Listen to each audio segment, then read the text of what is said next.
I'm Laura Boccanfuso. I'm the CEO of Then Robotics.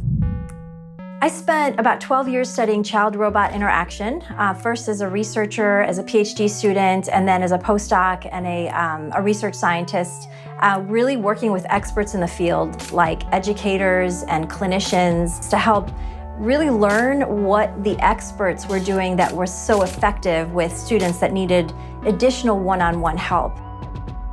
We developed Smart Robot Tutors that track key information about how students learn in order to adapt instruction. We see ourselves as providing a valuable augmentative tool for teachers, after-school programs, and parents. So our first product is ABii. She's a smart robot tutor that works with elementary school-aged children. She's currently focused on math, but we'll actually be launching our reading curriculum. She tracks performance and attention, and then adapts how she teaches accordingly. I didn't know that I would be really going into the entrepreneurship field. It wasn't something that I had entertained as a goal in terms of a career. So it was always something that I had an interest in, but didn't really consider doing anything full-time in it until sort of experience as a PhD student. So it allowed me to sort of think, we have these great tools in computer science, we have these great abilities to sort of manage a lot of data, to process it, to use it for machine learning purposes, for example. What can we do with it? That's a tool in a toolbox. The question is always, what are you going to use it for, right? And so for me, it was a natural fit that it would be used to promote learning. I heard someone say just before I left Yale that if you're going to be an entrepreneur, you have to be comfortable with failing. Failing means basically your thoughts about how this would translate, how it would help people, how it would, presumably change the trajectory for students that you're really, your mission is to help. You have to be comfortable with that all kind of going up in flames. Looking down the road 20, 25 years from now, when I'm wrapping things up and I'm retired and I'm, spending time with my kids and grandkids, will I feel better having tried to do something greater and having a bigger impact and falling on my face? Or will I feel better never having tried? And it was a really clear decision at that point. People will test you and test your idea without even knowing what it is. So I think you'll get a lot of pushback and maybe even a lot of shade thrown at you about what you're doing without really having the sufficient understanding of what it is.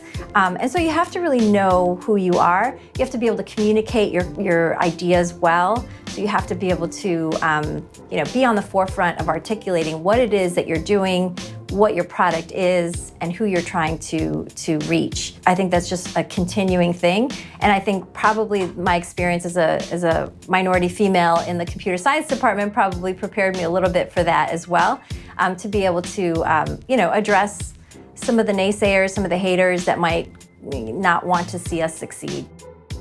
A day can be as busy as meeting with 8 or 9 different people on our team to coordinate different aspects of how the company works, some challenges we might be having or some new features we might be developing. The first version of ABii was me sketching sort of what I thought it would look like. It looked a little bit like the Michelin Man on paper. I came in contact with this amazingly talented undergrad, Brad Hudick, who basically helped convert that first pencil and paper design into a 3D printable design. We started with what we could afford, the off-the-shelf parts and the inexpensive components that would serve to at least give us an idea of how it would work. The software I just started building on my own, sort of on the weekends and after work. It was a very rudimentary first prototype. It was a little awkward looking, and it was and the software was very minimal. But it was a proof of concept. So in 2017, we did an alpha study with about 170 students. We only agreed to do 4 schools. They were in separate parts of the country, in Kansas, Alabama, New York, and Texas. We took our first 4 robot prototypes that we had manually put together, glued together, and had working functionally, and our software, and went to these schools. And it was amazing to see the response from students and from the teachers who were just loving the fact that some of their shy students were now participating with the robot. They said some of our students are really shy and awkward and they don't necessarily want to participate in class. It was an eye-opening experience because some of the things that we didn't realize would be beneficial were actually some of their favorite features. We want to make sure that we're testing, researching, and we remain a data-driven company. This idea that robots are cute and great and fun is wonderful if you're using a robot as a toy. If you're using it to promote learning, you have to be really careful about making sure you collect the empirical data, that you're talking to the right people. We feel like scaling is an important part of our journey, but we want to make sure that we do that in a responsible way. So when we hire people, we look primarily for two things. One is their technical capability within the domain or the scope of work that they're being hired to do. What is sort of their track record? What are some great products or some great ideas they've had? And do they have sort of little hobbies that they've worked on the side? These are really great indications that someone has the drive, the ability, and the interest in sort of exploring new ideas. Really important for a company like ours. And the second area is really cultural fit. We all really like each other. We work together really well. We prize that cultural climate because it's really instrumental to be able to communicate well, to be able to move forward without having a lot of sort of social barriers come into the way. So those are probably the two primary things we really vet before hiring somebody. Fundamentally, when you have a hardware company, you have to probably scrape some capital together because manufacturing is expensive. The process of packaging and the process of components and all of that can be very expensive. So that's an inherent problem, I think, or an inherent challenge for people with hardware. I think that venture funding has a great place, and it has to be a good match. And to remember also that you are also interviewing a venture funder as they are interviewing you. I think the product roadmap is pretty well thought out, although we will always be listening to the market. So if at any point we hear a lot of communication, a lot of feedback from the teaching community, from parents, that they really feel like this is a needed feature, this is a needed, but missing functionality, that's what we'll do, right? I mean, that's who we serve.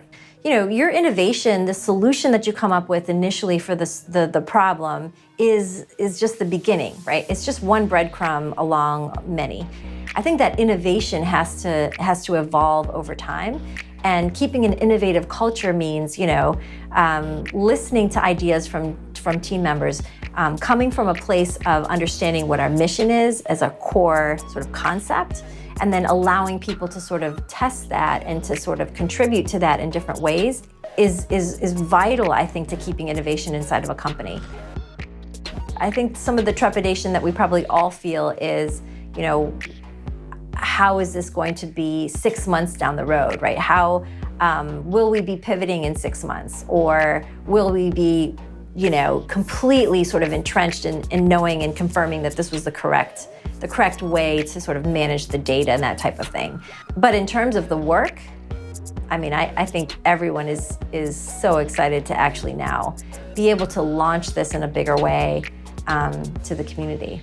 My name is Boccanfuso, and those were my notes on innovation.